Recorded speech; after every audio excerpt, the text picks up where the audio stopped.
Ad Astra is directed by James Gray and stars Brad Pitt, Tommy Lee Jones, Liv Tyler, and Donald Sutherland, and it tells the tale of a space exploration that deals with, as you see in the trailer, Brad Pitt plays an astronaut who ends up going to go look for his father, who's played by Tom Lee Jones, on a mission that where Tom Lee Jones's character ended up missing after trying to pretty much go through to what's they're doing this to go to what's called this Lima project, where they're trying to save the solar system from this power surge that's trying to threaten human life.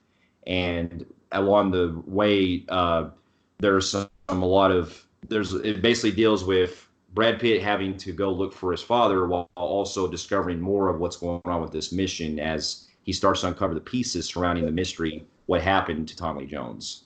Yeah, the Luna Project actually wasn't about the power surge. The Lunar Project actually started the power surge. They were actually the Lunar Project happened like 30 years prior with Tommy Lee Jones, and a group of people went on a mission to look for artificial life out in the solar system. And Yeah, something happens at Neptune, and it plays more kind of like a psychological effect on people, and it leads to some bad stuff happening with Tommy Lee Jones.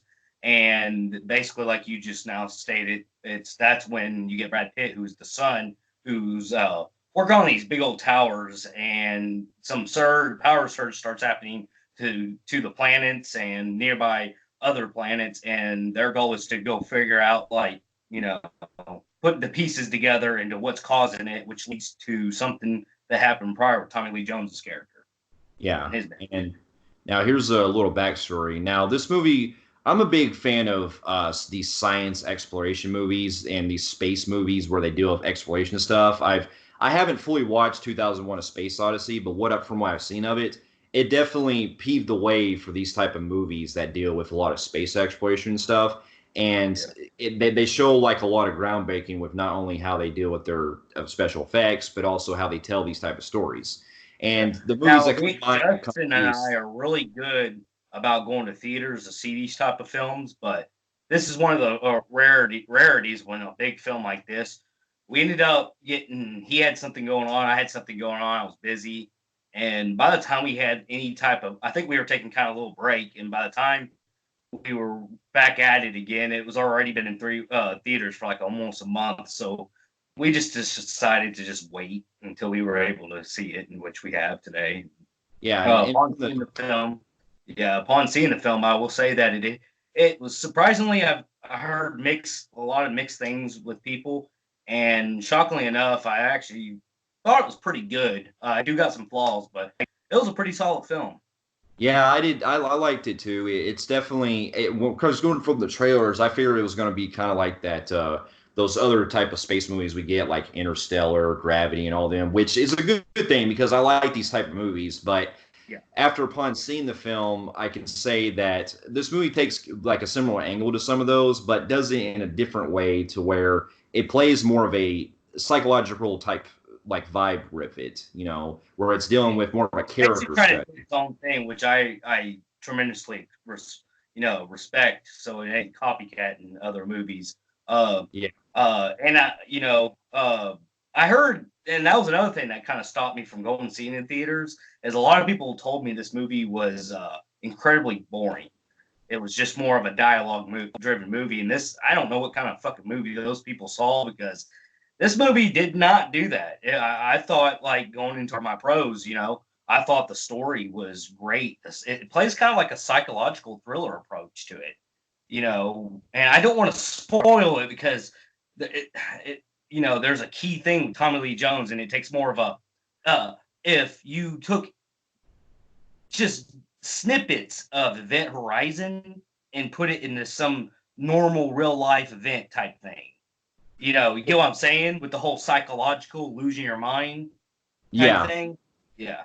And Yeah. that's actually pretty cool. No, it's not like that. Nowhere gory. It's not a monster movie. It just takes like the psychologicals of going mad, and they do something with the character in this, and I thought that was pretty cool. That's what made the film exciting. but the whole plot as it moves along is it actually moves quite fast if you think about it. In my opinion, I loved what they did with Moon, and that's another thing. This film doesn't really specify what year it is, but you think that we're so far in the future because in this part, like you start seeing like the moon, and it has like fucking mall type settings like Subway and all of them, like kind of like people's been living on this place for a while. And in fact, it's currently at war where you got a bunch of people consuming the moons and like fighting for territories, which I thought was kind of clever, poking fun at how we as humans would probably do that to any fucking thing we discover instead of fucking really exploring and keeping at a safe distance. We would turn into one consumer shopping mall. I thought that was a good poke at human society because Brad Pitt is actually, while he's going on, he's narrating the story pretty much. So it's a different kind of movie. Yeah, yeah, performances were great too. Yeah, I enjoyed that aspect too, with the way that we're dealing with a near future society like this and everything, like you were saying. And the performances I also love too. Brad Pitt really carries this movie like really on his own, great. And while he isn't on screen for a whole lot of time, it is still great. Also, Tommy Lee Jones, seeing him back, and also he was great. And plus, surprisingly, there was an actor I didn't realize was in this movie. It was Donald Sutherland. And you know what's funny is that both him and Tom Lee Jones played in another movie some years back where they both went to space, and it was called Space Cowboys. And I was thinking to myself watching, I was like, so is this the unofficial sequel to Space Cowboys? Without, because in that movie it dealt with them going to space, and spoilers, Tom Lee Jones, that film, ends up getting stuck on the moon somewhere. It has to fall back and stay on the moon. And so when I was watching, I was like, this would be funny if this was actually a sequel to that movie. Yeah, because he's practically stuck in Neptune. So pretty much. And, stuck somewhere else in the solar system. It's like also a blend of Armageddon with Liv Tyler. It's like, damn, did she get a new boyfriend? Yeah. But it's like they took a bunch of people from hallmarks from other space movies and took everything about space movies and just put it in a blender and came out like this. And I will say that one of my favorite aspects, probably the best thing about this film, is the cinematography. The visual effects are some on par with some of the best visual space movies I've ever seen in my life. Up there with Gravity, Interstellar, all of them. God, this movie was gorgeous. Visually taken. I did. I absolutely love the fucking visual, especially the shots where we get of the Saturn and like in Neptune and all that, where it shows the different space areas. And one of the biggest like beautiful parts I love the most is when they're going through the moon and you're seeing like this whole segment where it shows them. Well, spoiler, not well. This is just a minor thing, but there's basically Brad Pitt's character is in like this dune buggy and he's going through the moon and stuff, and just the outskirts of where it shows the moon. It's very beautifully shot, and it reminded me of watching Star Wars Apollo 13. If you didn't do like all that crazy shit that Star Wars does, and it was like basically that scene kind of reminded me of the start of Star Wars, going from the world we know into like the start of people able to go to planets now, because people are actually allowed to go to the moon now in this setting, where you get rides up there, you go to the subway, go to the mall, they have a moon mall, they have basically it's like people built portions of their world of the Earth on the moon, which was kind of weird. Kind of remind me of what's that one movie? Not True Lies. Fuck. With Arnold Schwarzenegger. Total Recall. Total Recall, yeah. Kind of remind me of that, where people are living on the moon and stuff. They even do it in Mars also. But yeah, I thought that was kind of like neat, especially where those people are after them, trying to target them and kill them. Yeah, the pirates that are after them. Yeah, the pirates, because basically all countries from Earth are fighting over territories. Yeah. And there's this like no man's zone where they have to pass to get to this one part where you can get on a ship to go to Mars, which Mars is going to go and try to go to the Neptune, and on the story trying to destroy and figure out what's causing these surges, because the main story is about Earth going through a lot of power surges. Happens at the beginning of the film, which was a good visual effects, because that part where he's falling off those towers, man, that made me fucking dizzy. I was like, Yeah. man, that'd probably been a good scene in theaters. That also reminded me of Gravity, how it's a very very like long kind of shot, almost a long shot where it's him pretty much having to go all the way fucking down to Earth, and man, it had me on the edge just at the beginning. And that's another fact. That's another praise I give too, is that there is some good intensity scenes in this film that I actually like had on the edge. Especially, not gonna spoil anything, but there's something else that happens later on where Brad Pitt is with this other crew, and something happens where, let's just say, an animal gets loose. And when this animal gets loose, it came out of fucking nowhere, and I was shocked when That's this what happened. I'm saying. A lot of people said this movie was just a long, drawn out, boring, dialogue heavy movie. This is where I disagree with everybody, because there was so much shit going on, from the explosions to the power surge to the pirates of the moon. And then on the way to the moon, they have to stop to help a spaceship called Mayday. And they end up going on that ship. And yeah, like you said, it turns in kind of like a Congo type movie with an animal. And it Yeah, gets pretty incredibly gruesome in this fucking part. yeah. Uh, I was actually surprised at some of the gore they had in this scene, but it just shows so much going on. I was like, I don't see why people said this was just a sit down dialogue movie. Yeah, This is far from it. I But guess there were a lot of yeah.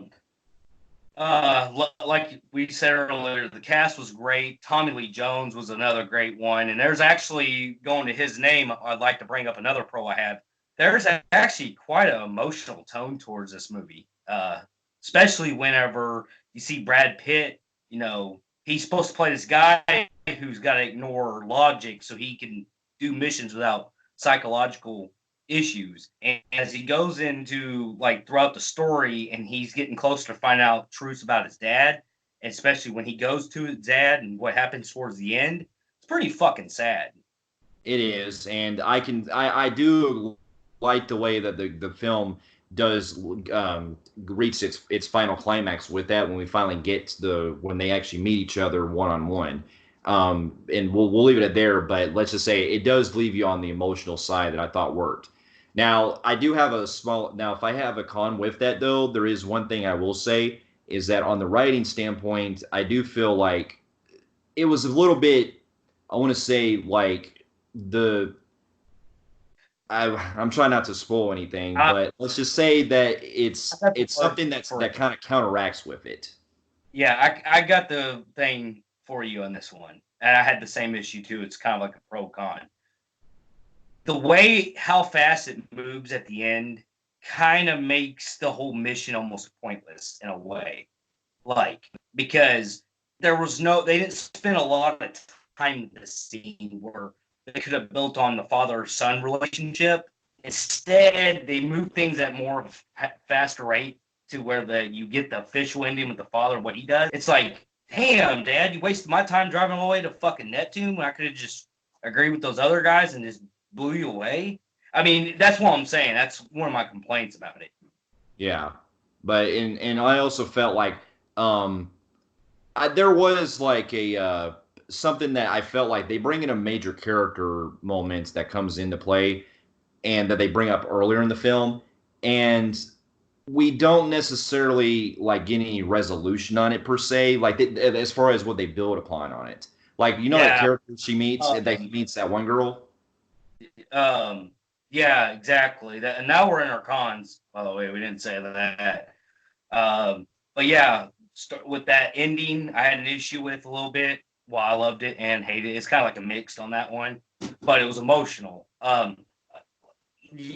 Another, like you just stated, a lot of no, not a lot of character resolvements, because this movie has something going on where you, like, example, you meet Donald Sutherland. He was connected to the project, and there's some key elements with him, and he's never brought up again. Then there's those guys who introduced Brad Pitt at the very beginning that act like they were going to play a vital role in the story because they were in the trailers heavily. Again, never see them again. and the girl that was helping him on the mission that I think you're talking to. That's just leave it at that. No resolvement. And then I also thought that Liv Tyler's character was pointless in this entire movie. She's seriously Yeah. in this movie an hour or not hour, a minute and 30 minutes. She's the love interest, but I haven't seen a film underuse the love interest as much as I saw in this movie. Like there Yeah. should never be love interest. Like it was practically zero in this. Yeah. That because and this is a really completely different movie altogether, but it's sad because as much as I didn't care for First Man last year with that movie, I Yeah. still bought Claire Foy's character in that movie, on the side of Neil Armstrong in that film. Her character actually made sense why she went through she did in that movie. But here, there was really no reason for her to be in the movie if you look at it, because they don't Yeah, even build upon exactly. much The about her. scene that they bring up, it's basically her just saying, all you do is go to work all pretty much her biggest scene is her bitching about how what he does for a living. It's like it's not building on anything, and Yeah. it just kind of had me kind of like, I mean, you really could have just cut her out. One of the biggest complaints I did hear from people, I'm going to have to bring up now that I just now realized it. Uh, Really, a lot of complaints about the whole like how Earth, in a way, they don't focus on like the threats of Earth to the point you don't even feel like there's a threat at all. And I kind of see the complaints on that now. Yeah, I do too, because unlike Interstellar, which I granted Interstellar is a far longer movie, but the Yeah. the actual disasters happening and everything, that all worked with that. And that all worked. You were seeing what was going on with the space exploration. With this, Exactly. all we get most of the 90%, about 85% of the film is them in space. And there really isn't much like destruction, like events happening on Earth, and it's just we're pretty much having to assume that this is all happening. You know. Yeah, and really wasn't all that crazy other than technology going out, but yet it's killing people. They didn't spend no time with it whatsoever, so I didn't understand. But other than that, I mean, that's all I could really mention in this, about the film. Um, I enjoyed it, but like I said, there were some flaws with it. So with that being said, I'm going to give this film a compelling grade in Film Freaks meter. Fair enough. I'm also going to give the movie a compelling grade in the Film Freaks meter as well. And for those of you who've also seen Ad Astra, let us know in the comments below what you thought about it.